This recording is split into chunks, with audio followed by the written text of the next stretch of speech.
There we go. Perfect timing, both of you. Thank you so much. So welcome, everybody. Students, we're so excited to have you all here today. My name is Curry Sotner. I'm the Chief Learning Officer at the National Constitution Center, and I get to kick off this amazing class that, David, I have to be honest with you, I've been so excited for a year waiting for you to come back because our last class was so much fun and so much discussion on civil discourse, which is the heart of what we do here, that we could not wait for you to come back. So students, get your questions ready, put them in the chat, put them in the Q&A. Our special VIP guest today is David French. And I will let Jeff take over, our president and CEO, and introduce our guest and kick it off because I know he has a million questions for you as well. Thank you so much, Curry, and welcome back, David. I've been so excited about your return as well. It's always such an honor to share your light and learning with our friends in this class. Friends, David is one of the leading defenders of the First Amendment and free speech and the values of open discourse in America, and we always learn so much from his insights. It's an especially important time to be talking about these issues because, as always, there are many in the news, and as it happens this week, several of them arise from Tennessee, where David has lived for many years. Last week, McKinn County made news when the school board voted to ban the graphic novel Mouse, and just last night, I think it was, or maybe the day before, the pastor Greg Locke decided to organize an old-fashioned book burning and burned the book Harry Potter and Twilight.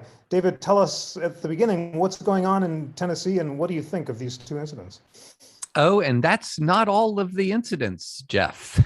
It is.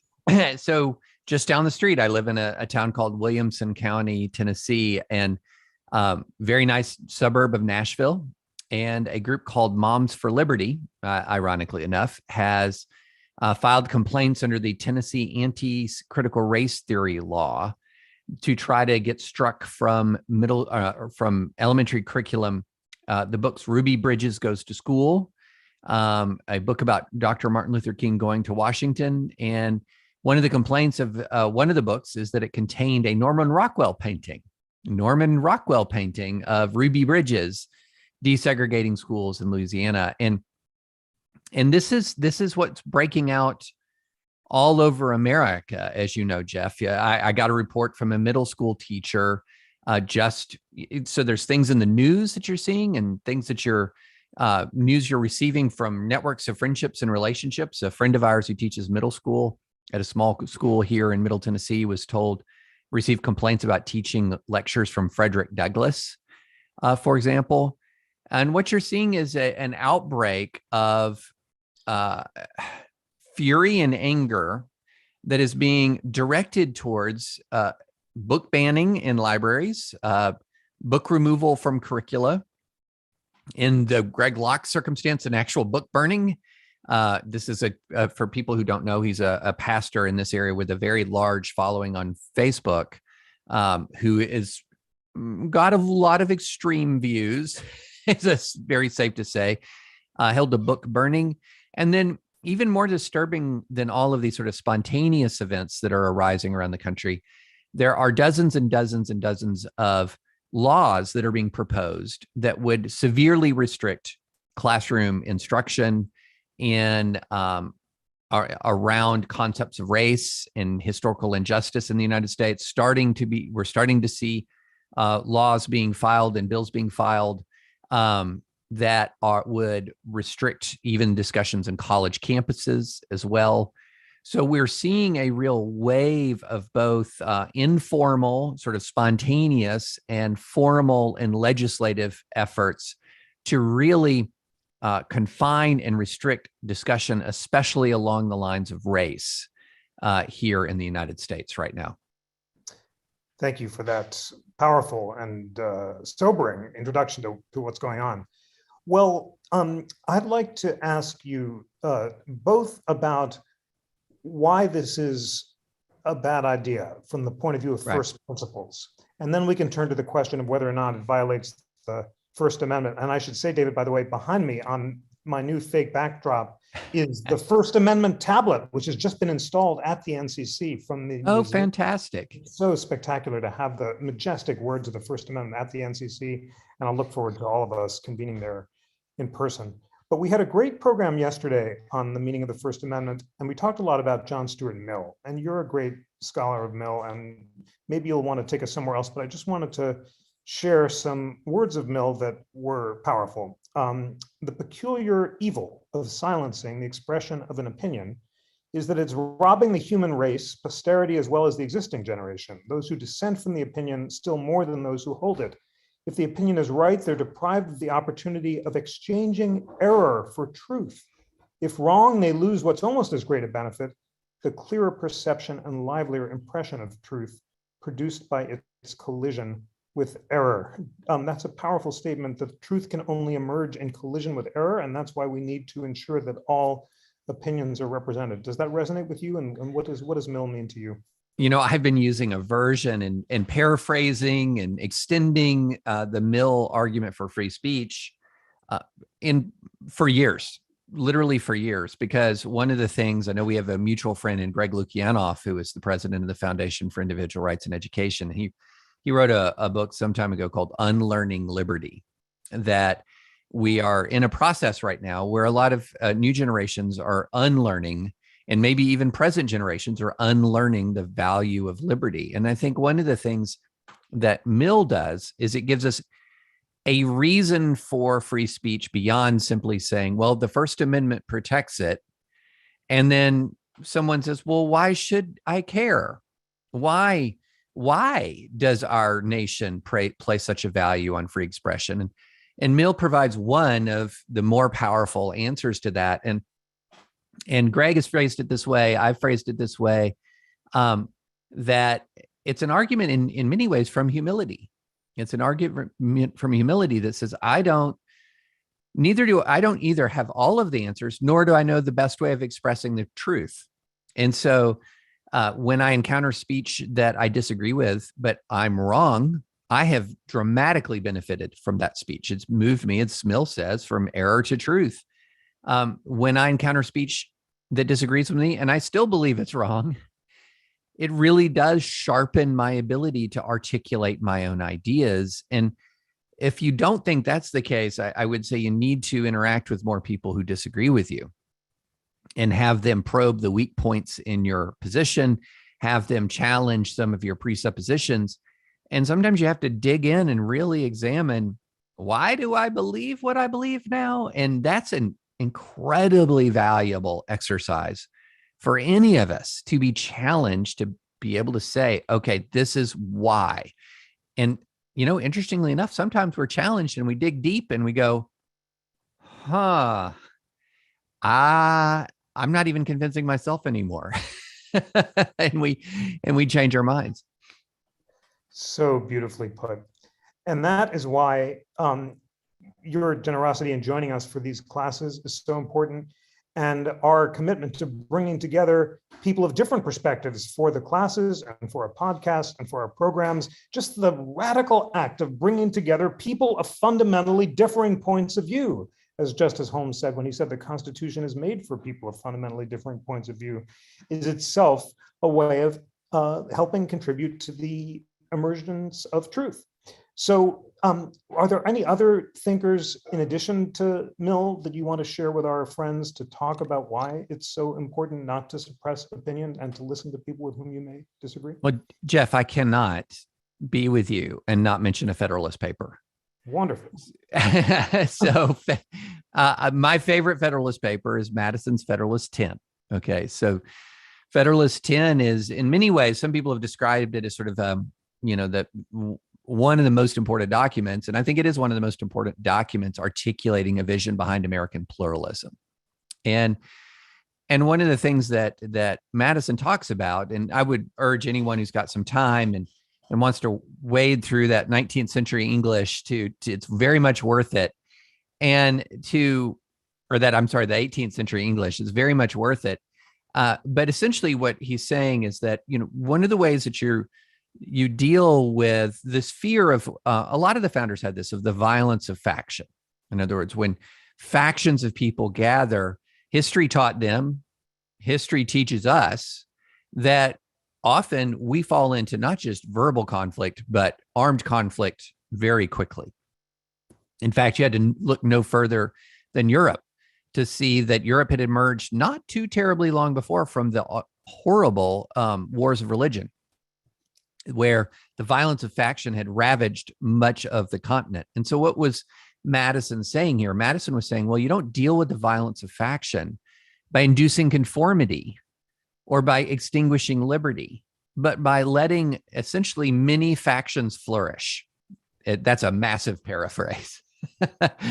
But how do you let many factions flourish? How is it possible for many factions to flourish? And I think the First Amendment and free speech, and critically, free speech is handmade and free association is absolutely key to this. So after Madison, you look at some of what de Tocqueville said about early United States of America, and he marveled at the ability of Americans to form civic associations and how we would gather together in our own energy and initiative to accomplish civic goods. And all of those things are empowered and enabled by this, not just a First Amendment itself as a formal legal document, because the First Amendment initially as a formal legal document only constrained the federal government, but as a culture, the First Amendment and free speech is a culture, as one where we value, as much as I might disagree with you, I'm going to defend your right to disagree with me. I phrase it this way as sort of a legal corollary to the golden rule: fight for the rights of others that you would like to exercise yourself. And free speech is a fundamental right that I don't think I've ever met a person who says, I don't want to be free to speak. I've never met that person, but I've met a lot of people who say, I want to be free to speak and I don't want you to be free. Doesn't work like that. And we can't flourish as a pluralistic country like that. And I think Federalist 10 lays the cultural and the society outlet. Mill says, here's the individual benefit. Federalist 10 says, here's the corporate and collective benefit. Beautifully put. So powerful. All right, now I want to dig into some of the hard questions because you can help us think through these better than anyone. On the one hand, Madison talks about the benefits of association and deliberation. On the other, he spurns the mob. He says in Federalist 55, even if every Athenian had been Socrates, Athens would still have been a mob. And he defines a faction or a mob as any group, a majority or a minority, animated by passion rather than reason, devoted to self-interest rather than the public good. How do we distinguish, say, well, a mob from a deliberative body? And is there any point in which mobs, say on Twitter, don't contribute to free speech and should be restricted or not? Yeah, well, boy, okay, so that's a big question.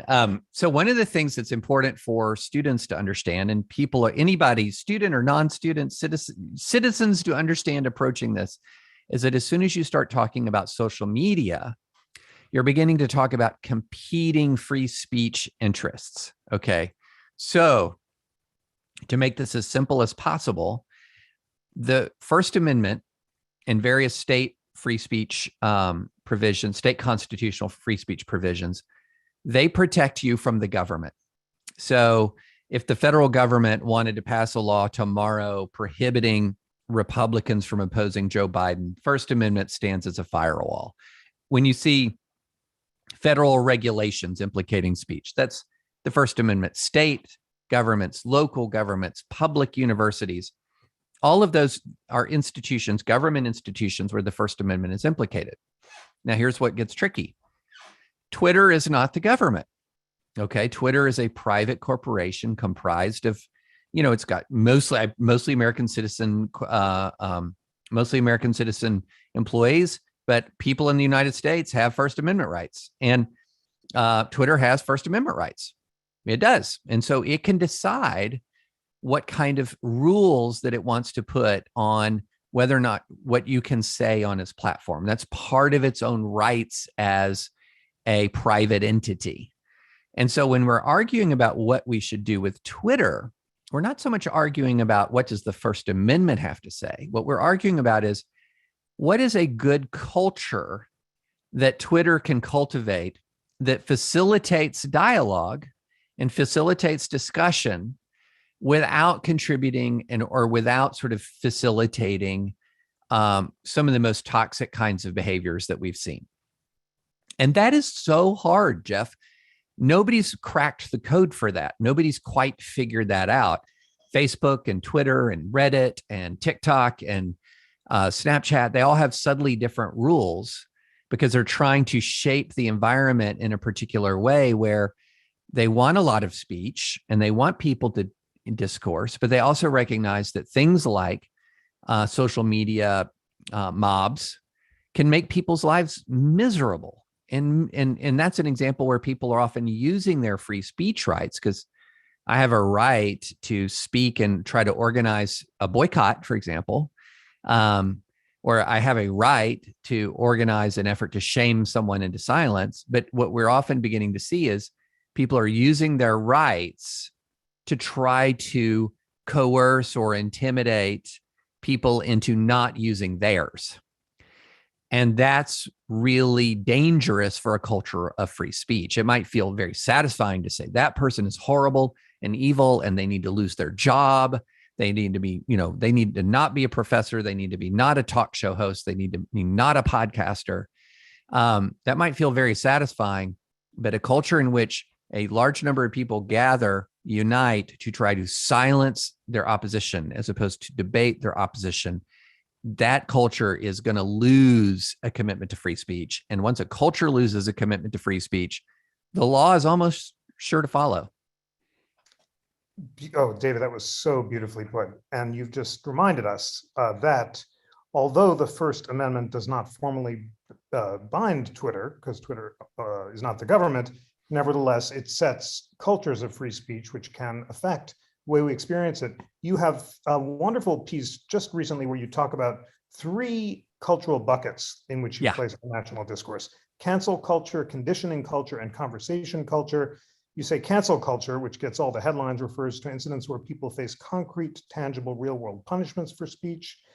And conditioning culture is, I'm just going to read it because you wrote it so well, can people use a platform to inflict some kind of negative consequences on speakers who engage in speech they despise, the culture of insults and cruelty. Those are both bad things, you say. The better way is conversation culture, where you use your voice to try to encourage conversation. I mean, I just summed up that great argument, but amplify on that and tell us how it applies to recent incidents where it sounds like you're saying it's fine to criticize opinions that you disagree with and try to argue with them, but calling for people to be fired because of them or to shame them or to destroy them crosses a line.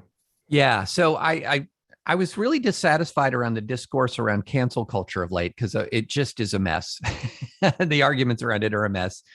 And I tried to, the Joe Rogan incident. So the Joe Rogan, several people have said they're going to remove their content from Spotify unless Spotify takes some steps regarding, to either modify what Joe Rogan talks about, maybe expel him from the platform. And I wasn't satisfied with cancel culture as a concept and talking about that because nobody's canceling Joe Rogan. He has 11 million listeners. He's one of the most powerful communicators in the entire world. He's essentially, there's that small category of people who are fundamentally uncancelable, Jeff. So cancel culture doesn't really work here. And also cancel culture truly doesn't impact, most of us don't experience true cancel culture where you're going to be fired for what you said, or you're going to be kicked out of school for what you said. That's pretty rare. Now, we know about a lot of the incidents because of the news, but in everyday life, that's really rare. But there's something else that's really common in everyday life. And this is what I call conditioning culture. And that is a sense that if I say what I think about topic A, topic B, topic C, whatever, race, gender, sexuality, religion, I'm going to pay an immediate price. Now, that price might not be me getting fired, but that price might be a vicious insult, or that price might be a friendship that I might lose, or that price might be alienation, my family getting angry at me. That price might be a little Twitter firestorm where nobody's debating me, they're just insulting me. And I compared that to a cattle prod or a stun gun. It's a shock. It's like you're getting a shock. And so what we end up doing is we learn to avoid the shocks. So we learn how to navigate through the culture while avoiding being shocked. I should have used this analogy, but Jeff, a couple of years ago, I was dumb enough to run a race called a Tough Mudder. I don't know if you've ever heard of the Tough Mudder. It was a blast, 13 and a half miles, and with tons of obstacles. Well, a number of the obstacles included avoiding electric shock. I kid you not. So one of them, you crawl on your face through mud, and there's live electric wires dangling down. So if you lift your head up, it gets shocked right back into the mud. So you have to crawl through the mud. I promise you, I'm not insane. I actually did this.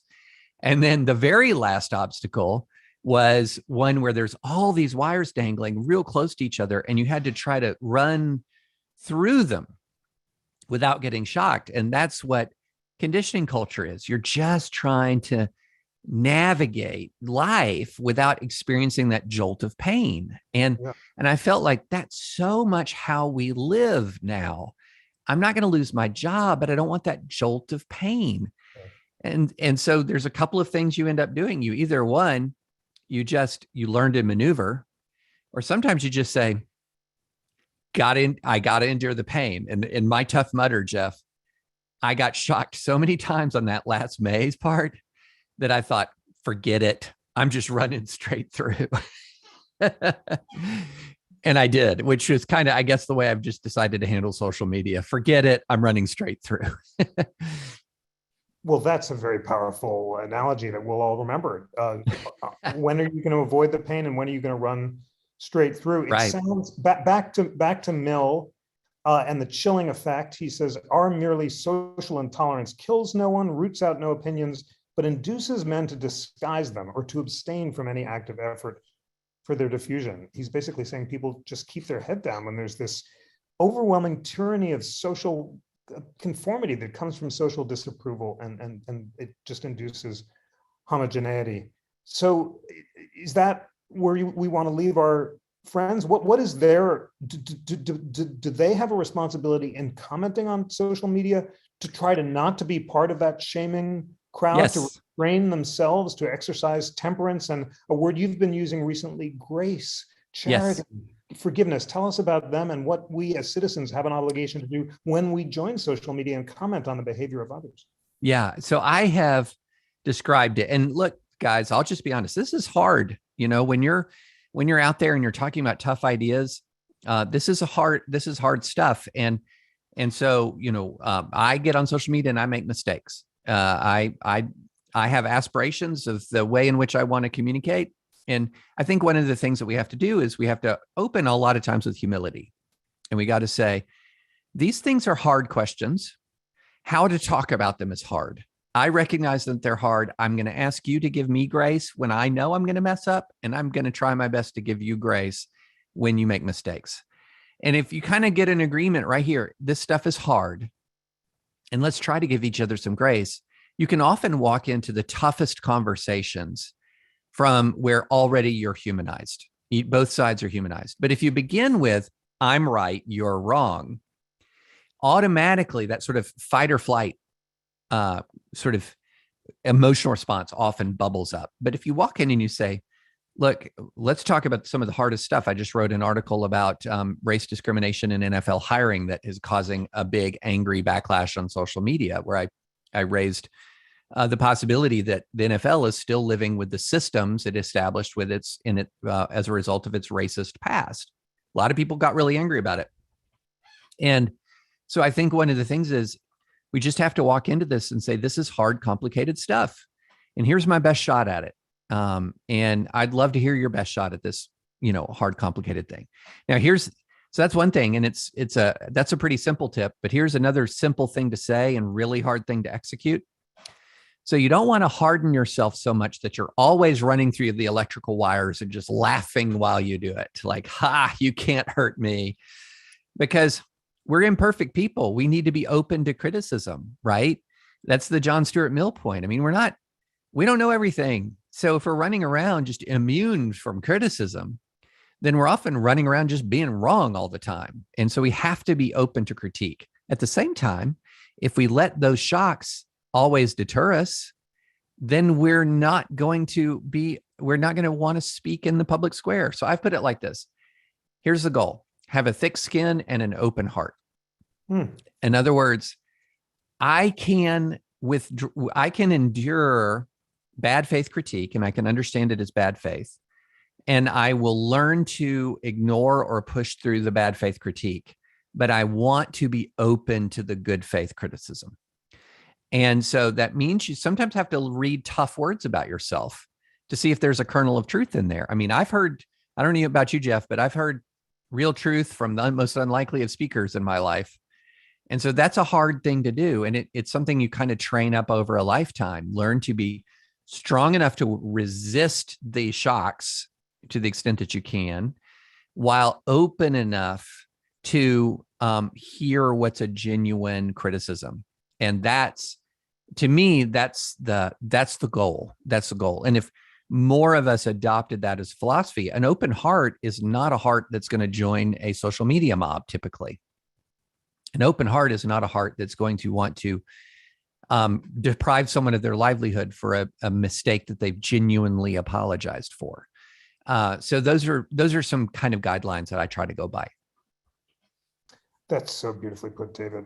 We're getting some very meaningful comments in the chat. David Manassa says, we should never forget one nation, one people with a common destiny. Absolutely. Pluribus Unum says, our friend Colin Thibault, and then Andrew DeMarco defines humility. He needs the humility to accept that their way may be better. David, as I listen to you, I think about the fact that the framers drew a connection between personal and political self-government. Franklin and Jefferson and the others said that only by governing our unruly, selfish passions like anger and jealousy and judgmentalism and fear can we achieve benevolence and humility in concert with others. Is there some connection between personal and political virtue and happiness? Oh my gosh, they're inseparable. They're inseparable in my view.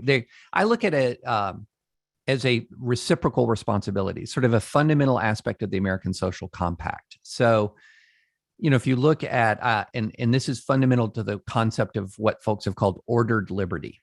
Okay. So if you look at two critically important founding documents, one is the founding document, the Declaration of Independence, and another one is a much less famous, but very interesting. And it's John Adams' letter to the Massachusetts militia that he wrote after the Constitution was drafted. So, of course, Jefferson writing in the Declaration of Independence, we hold these truths to be self-evident. All men are created equal, endowed by their creator with unalienable rights, among them life, liberty, and the pursuit of happiness. And then he goes on to say, basically, this is why governments were instituted among men, were to that secure the liberty of the people. So that's one part of the social compact. Government to America, we exist, not exclusively. I mean, obviously, national defense and building roads, and these things are important. But one of our core purposes is we exist to secure your liberty. Well, then Adams says right back, he talks about how, and there's this famous quote, America's made for a moral and religious people and wholly inadequate for the governance of any other, which is the famous part of it, but it's fleshed out in the letter. And in the letter, what he's basically saying is there is a series of vices, of personal, of character flaws, that if they manifest throughout society, and this is the phrase that he used, will cut through the cords of the Constitution like a whale through a net. And so in essence, what he was saying is that if we take our liberty and we squander it in avarice, greed, ambition, vice, then this is an unstable arrangement. But if we take our liberty and we use our liberty for virtue, then that's the compact. That's closing the circle. That we have responsibilities in the way in which the government protects our liberty, but we also have responsibilities in the way we exercise our liberty, and responsibilities as a citizen, responsibilities to our fellow man, responsibilities, to our community, to our neighbors. And that doesn't mean that everything you do has to be virtuous. None of us is perfect, but it means that we do have reciprocal obligations. And that America was built on a foundation of reciprocal obligations. And it's one of the things that binds us together is this very notion that, we have liberty, but we also have a responsibility to exercise that liberty for a virtuous purpose. And so that, I think, is sort of the foundation of the American social compact. So the individual and the political, you can't have a politically virtuous, classically liberal state without individual virtue. Wow, I'm just taking notes on this because it so perfectly encapsulates a part of the American idea that we pay less attention to today, the fact that there are reciprocal responsibilities that come with our rights, and that a culture of pluralism and openness and respect for competing ideas depends on all of those qualities of self-government and self-restraint in citizens ourselves. It's so powerful.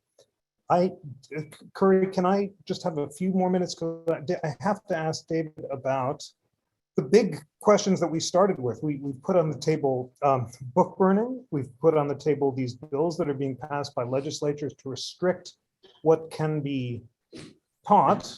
And then, of course, we have cancel culture. Are understood that only the public actions violate the First Amendment.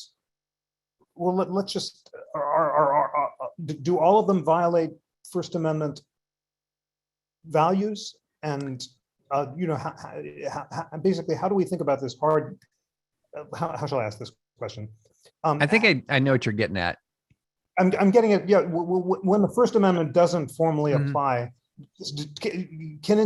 should institutions, even if they have the legal right to fire people or punish them, should they not do that in order to maintain this pluralism?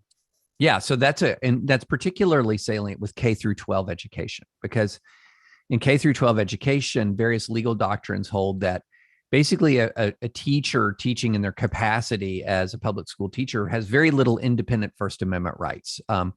School boards have an enormous amount of power over curriculum, for example. So they can say, here's what you're going to teach, here's what you're not going to teach. And so one of the things we have to do is we have to ask, what is the purpose of this public education? Because, of course, the state control doesn't apply nearly as much to private. What is the purpose? Well, one of the purposes is to educate citizens to participate in a pluralistic democracy.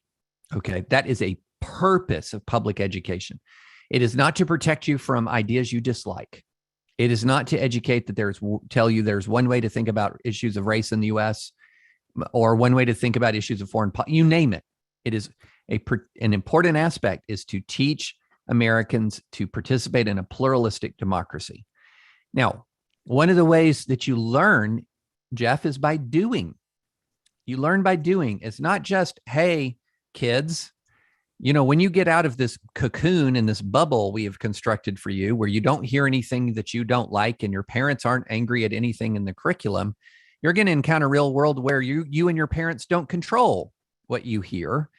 And here's how I'm going to teach you how to deal with that. Instead, you ease people into it. I hate the phrase K through 12 because K and 12 are different places in a person's life, Yes. In K, like you're being taught to sit still and, not pick your nose in public. In 12, you're voting. Okay. So one of the things a good curriculum should do is ease kids and then teenagers into participation in pluralism. And that's why it's so antithetical to say, we're going to broadly ban not just the inculcation, but also the inclusion in various courses, a whole list of very vaguely defined concepts.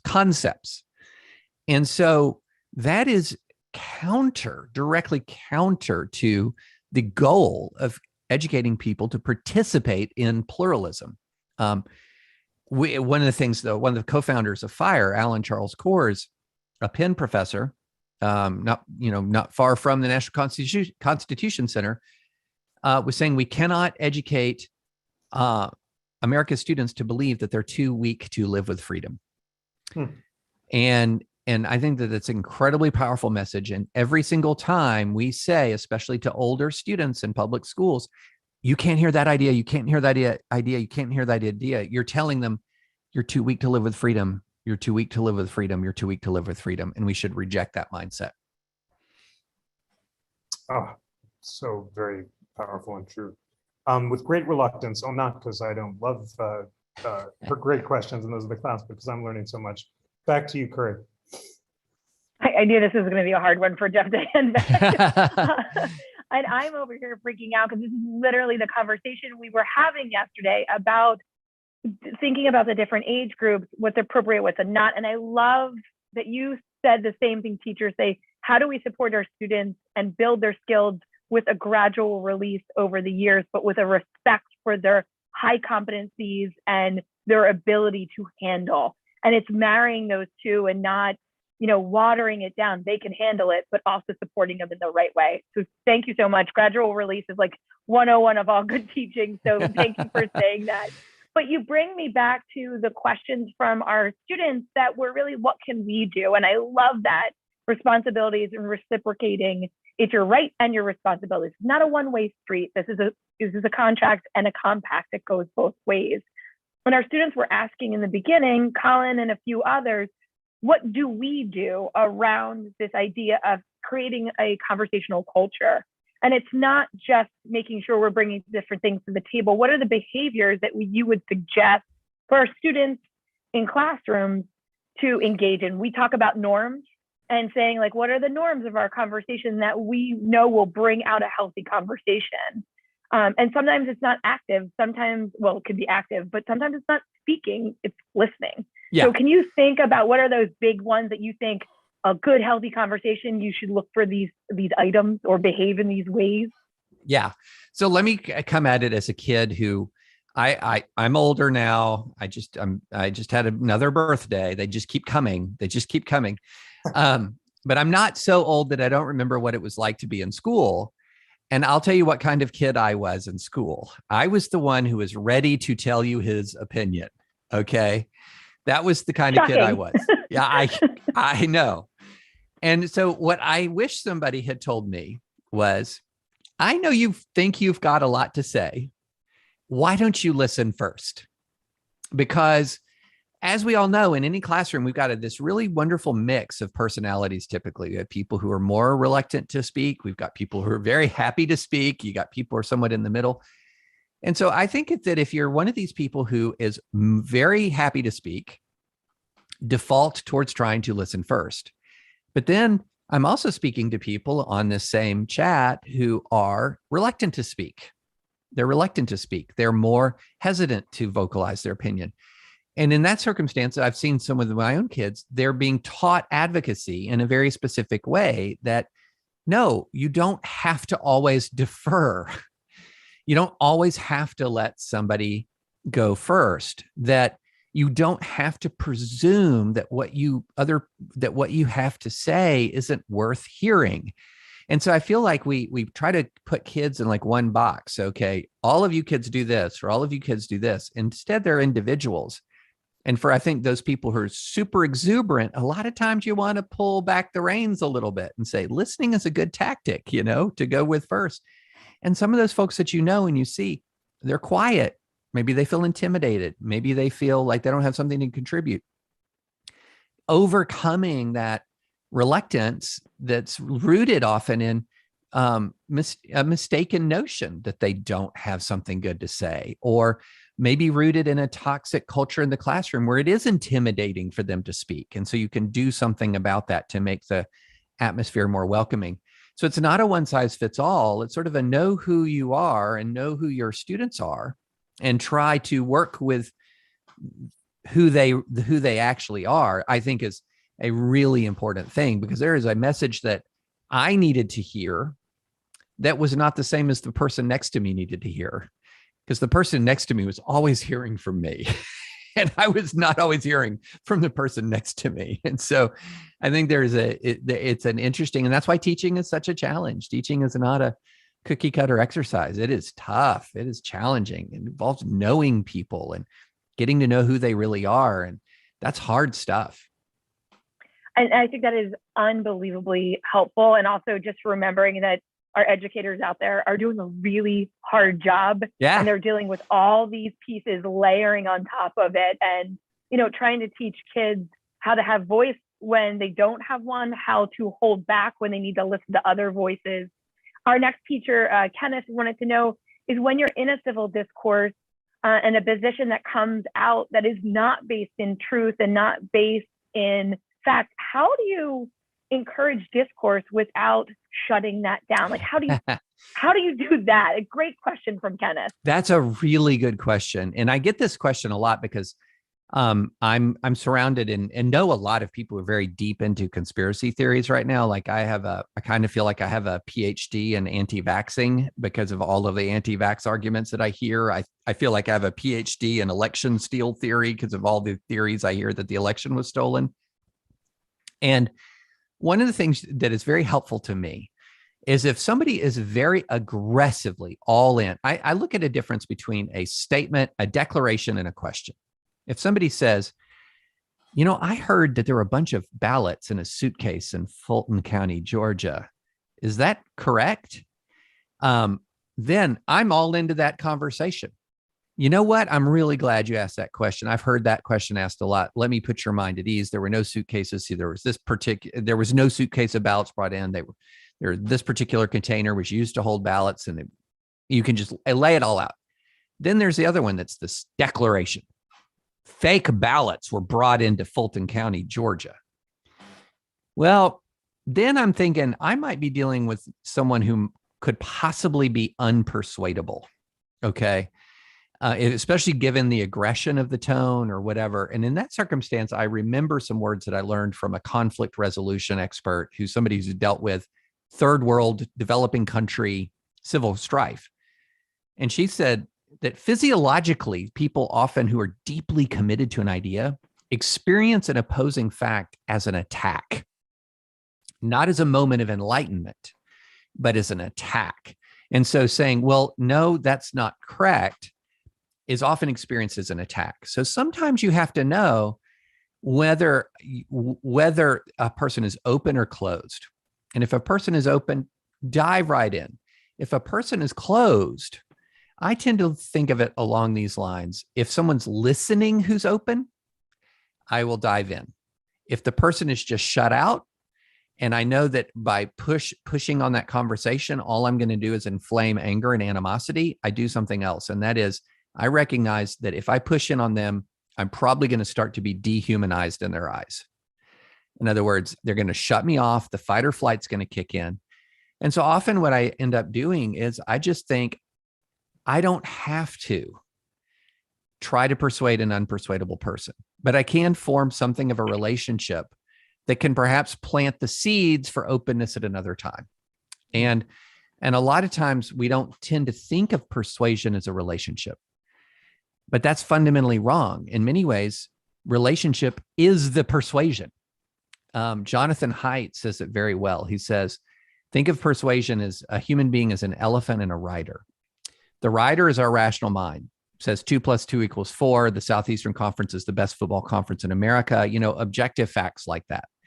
And then the elephant is everything else. Elephant is your emotional disposition. It's your upbringing. It's your geography. It's your race, your ethnicity, everything else. And as Haidt says it, if the elephant doesn't want to move, the elephant's not going to move.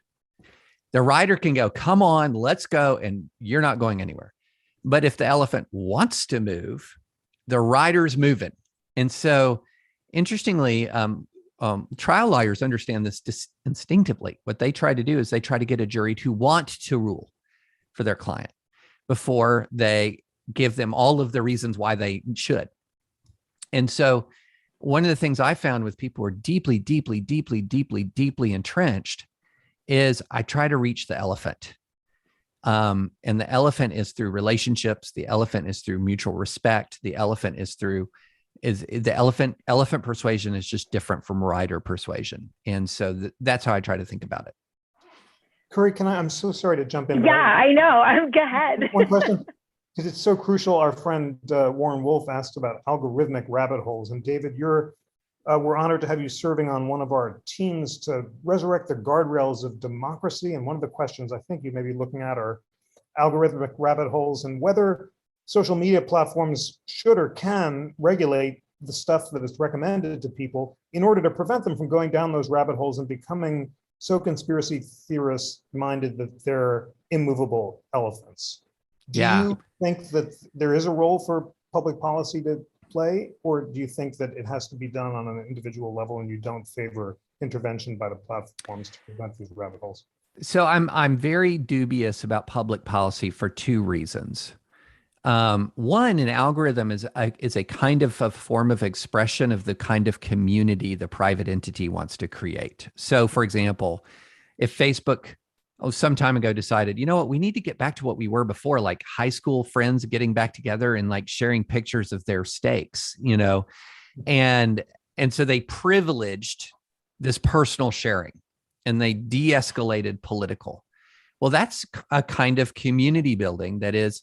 And so, for example, there are some social media environments that are less toxic than others because the way in which they rank comments, for example, or the way in which they rank how you see things.